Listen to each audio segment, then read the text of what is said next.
दमोह जिले के रने निवासी महेंद्र लोधी की आत्महत्या के बाद बुधवार को उनकी पत्नी छोटे बच्चों के साथ कलेक्टर कार्यालय परिसर में धरने पर बैठ गईं।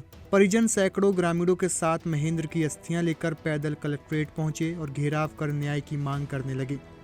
दोपहर 1 बजे से प्रदर्शन जारी है। स्थिति को देखते हुए प्रशासन ने भारी पुलिस बल तैनात किया है। मृतक के चचेरे भाई राजेश ने कहा है कि जब तक न्याय नहीं मिलेगा वे यहाँ से नहीं हटेंगे। उनका आरोप है कि प्रशासन उनकी एक भी मांग मानने को तैयार नहीं है। मामला पिछले साल जून का है। महेंद्र लोधी का आरोप था कि रने स्वास्थ्य केंद्र की नर्स नीलम यादव ने उसकी गर्भवती पत्नी का इलाज नहीं किया और विरोध करने पर उसके साथ मारपीट की। घटना का वीडियो भी सामने आया था। इसके बाद दोनों पक्षों पर केस दर्ज हुआ था। घटना के बाद स्वास्थ्य विभाग ने जांच कर नर्स नीलम यादव का तबादला किया और उसकी 1 साल की वेतन वृद्धि रोक दी। मामला फिलहाल कोर्ट में विचाराधीन है। मृतक के चचेरे भाई राजेश ने कहा है कि प्रशासन एक भी मांग मानने को तैयार नहीं है, इसलिए हम धरना प्रदर्शन कर रहे हैं। इस दौरान शाम 6 बजे प्रदर्शनकारी और पत्रकारों के बीच झड़प हो गई। एक प्रदर्शनकारी ने एक मीडियाकर्मी को पीट दिया। पुलिस ने कलेक्ट्रेट परिसर से प्रदर्शनकारियों को खदेड़ा है। अब पत्रकार कलेक्ट्रेट में धरने पर बैठ गए हैं। उन्होंने केस दर्ज करने की मांग की है। बताया गया है कि एक युवक मीडिया को बार बार भगा रहा था, जिससे यह विवाद उपजा है। दरअसल महेंद्र सिंह लोधी ने 5 फरवरी को पन्ना जिले के सिमरिया में फांसी लगाकर आत्महत्या कर ली थी। परिजन और सोशल मीडिया पर दावा किया जा रहा है कि वे अपने ऊपर दर्ज केस और प्रशासन की कथित अधूरी कार्रवाई से परेशान थे। अंतिम संस्कार के बाद परिजन अस्थियां लेकर विरोध जताने दमोह पहुंचे। अरे यार कलेक्टर साहब के सामने मांगे रखी थी, कितनी मांगे रखी थी, कितनी पूरी? कोई भी मांग पूरी नहीं हुई हमारी। कलेक्टर साहब ने आश्वासन भर दिया है कि करेंगे, लेकिन मांग पूरी कोई नहीं हुई है। कितनी मांगे? हमारी देखिए, पहली मांग थी कि थाना प्रभारी निरस्त हो गए, उसके ऊपर कार्रवाई हो गई। दूसरी मैडम के ऊपर कार्रवाई करे, उसको भी निलंबित किया जाए कार्रवाई की, तो उसको भी मना कर दिया उन्होंने। और तीसरी मांग हमारी भाभी के लिए आर्थिक सहायता की बोली थी, तो वो भी बोल रहे थे कि देखो वो आपके कलेक्टर से बात करके हम आपको दिलाएंगे। और तीसरी हमने बोली थी कि लड़का के भरण पोषण के लिए, तो वो भी बोल रहा है कि देखिए सरकार द्वारा आंगनबाड़ी चलाई जाती है, तो आंगनबाड़ी में कुछ फीस नहीं लगती है। सरकारी स्कूल है तो उसमें भी कोई फीस नहीं लगती, तो उसके द्वारा सबको क्या है मतलब उन्होंने सहायता कुछ दिया ही नहीं है। वो तो वैसे जनता को मिलती है जितना ही कि प्राइवेट देखो, आंगनबाड़ी गांव में रहती है तो आंगनबाड़ी में बच्चा पढ़ता है। आज के ज़माने में देखिए सरकारी स्कूलों की स्थिति देखिए आप लोग, क्या उसमें हो जाएगा इसका पढ़ाई लिखाई अच्छे से? किसी बच्चे की होती है क्या? या कलेक्टर साहब का अपना खुद का लड़का सरकारी स्कूल में पढ़ता है क्या? मैं ये जानना चाहता हूँ। कोई मांग मेरी मैं सहमत नहीं हूँ कलेक्टर की बातों से। तो उसके बाद में हम लोग तो धरना करेंगे। हमारे जब तक परिवार को संतुष्टि नहीं होगी हम लोग बैठे रहेंगे। चाहे जो भी करना है शासन को, आप गोली चला सकते हैं। वैभव सिंह तो कह रहे हैं मांगे पूरी मान ली गई। कोई मांग नहीं, कोई मांग जब तक सहमति नहीं देंगे और जब तक मांगे पूरी नहीं होंगी हम लोग यहाँ से नहीं हटेंगे। हमने झूठ हो ये बिना करने का बात देखो तो मैं 19 बार से लगवा नहीं, बस के सहमत हो रही है कि सहमत है। प्राइवेट नौकरी के लिए नहीं है, अच्छी की बात है। मैं आर्थिक सहायता हो, मैं बच्चा के भरण पोषण हो, कच्ची। क्या नाम है भाई?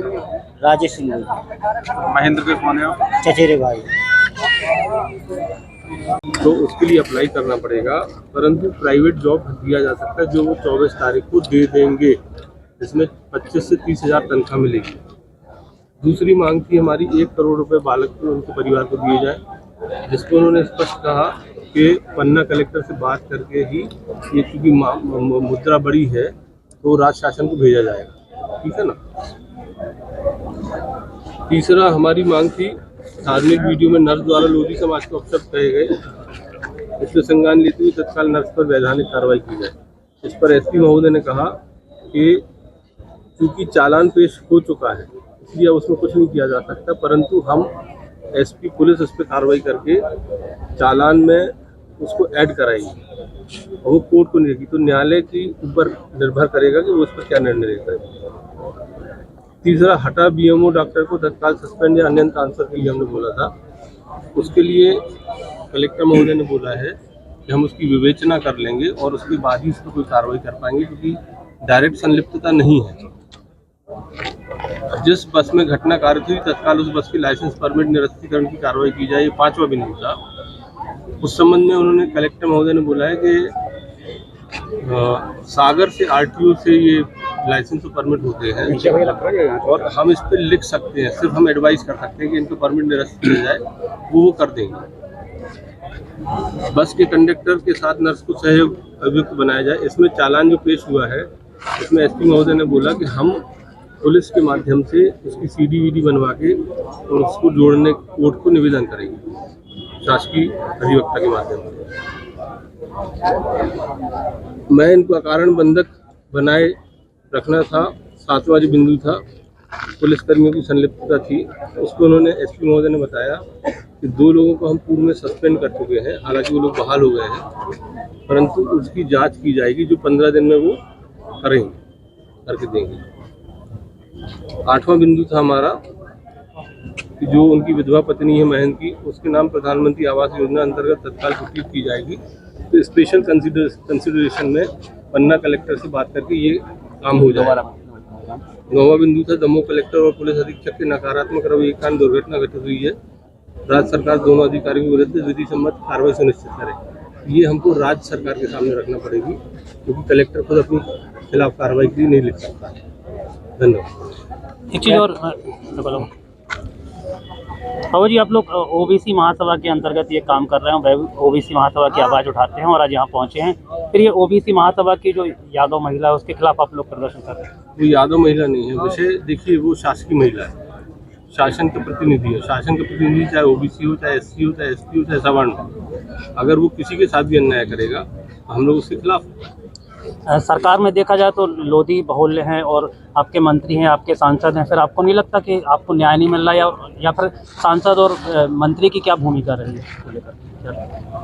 ये सवाल आपको उनसे पूछना चाहिए, कायदे से सांसद से पूछिए, और जो धर्मेंद्र जी हैं उनसे पूछिए, लखन पटेल जी से पूछिए, मलैया जी से पूछिए कि भाई आपकी क्या भूमिका है, उन लोग नपुंसकता का प्रदर्शन क्यों कर रहे हैं, ये सवाल उनसे किया जाना चाहिए। सरकार में लोधी समाज का वर्चस्व है, फिर भी आप लोगों को प्रदर्शन करना पड़ा, यानी उससे क्या होता है? सरकार में लोधी समाज का वर्चस्व होने से समस्या हल नहीं होती। आपने कैसे कह दिया लोधी समाज का वर्चस्व? ओबीसी के टोटल 44 सांसद जीते कुल, इसमें 5 विधायक लोधी हैं। टोटल 44 विधायक जीते हैं, इसमें 5 विधायक लोधी हैं। दमोह जिले की बात करें तो एक सांसद एक मंत्री है लोधी समाज। दमोह जिले की बात तो मैं आप पहले बोल चुका हूँ ना, ये उनसे सवाल किया जाना है।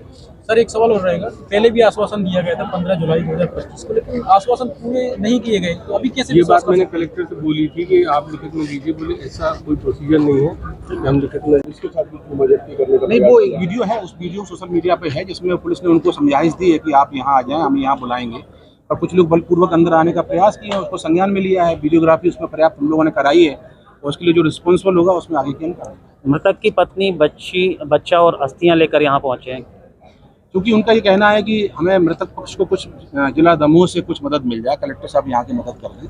1 करोड़ की राशि वो चाह रहे हैं, सरकारी नौकरी चाह रहे हैं, और तमाम सारी मांगे हैं उनकी, क्योंकि अब मर्ग के बाद क्या फंडिंग होगी वो पन्ना पुलिस डिसाइड करेगी। कलेक्टर सर को जो यहाँ संज्ञान में लेके कार्रवाई करनी है वो सब निर्णय लेंगे। क्या लग रहा है इसमें, ये कहाँ का मामला है, फिर दमोह में क्यों इसमें? ये चूँकि घटना रने में पहले एक क्रॉस FIR हुई थी, तो घटना दमोह जिले की थी, लेकिन घटना के 6-7 महीने बाद वहाँ जो हैंगिंग वाला जो केस है उस पर क्या फाइंडिंग आती है, PM रिपोर्ट क्या कहती है, वो वहाँ की पुलिस डिसाइड करती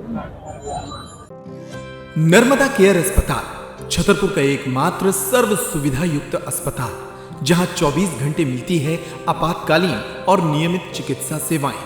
कुशल और अनुभवी डॉक्टरों की सबसे बड़ी टीम जो करती है आपकी कंप्लीट केयर। क्रिटिकल केयर के लिए सबसे आधुनिक ICU वार्ड, जिसमें उपलब्ध है ventilator, ECG, TMT, echo, ultrasonography, CT scan, X-ray, phototherapy, dialysis और पैथोलॉजी की संपूर्ण सुविधा। मानवीय चिकित्सा मूल्यों पर आधारित सभी प्रकार के ऑपरेशन का लाभ पाएं। हृदय रोग, ब्रेन स्ट्रोक, पीलिया, मधुमेह, किडनी रोग, अस्थमा, डेंगू, मलेरिया के प्रभावी इलाज की सुविधा, पित्त की थैली यानी गाल ब्लैडर का ऑपरेशन, साथ ही endocrine surgery, gastro intestinal surgery सहित पेट और हड्डी से संबंधित सभी ऑपरेशन के लिए सबसे आधुनिक OT की सुविधा। हमारी महिला और प्रसूति विभाग में रखा जाता है जच्चा बच्चा का पूरा ध्यान। नर्मदा केयर अस्पताल में अब पाइए radiology, cosmetology, child care, dental care और मेडिसिन विभाग की आधुनिक इलाज सुविधाएं, हेल्थ इंश्योरेंस यानी कैशलेस इलाज की सुविधा। तो अपने मरीज की कंप्लीट केयर के लिए अब झांसी ग्वालियर क्यों भागना, जब सीमित शुल्क में नर्मदा केयर अस्पताल दे रहा है यह मौका आपके अपने छतरपुर में। हमारा पता है नर्मदा केयर अस्पताल LIC के सामने, जवाहर रोड, छतरपुर। हमें फोन करें 9039025934।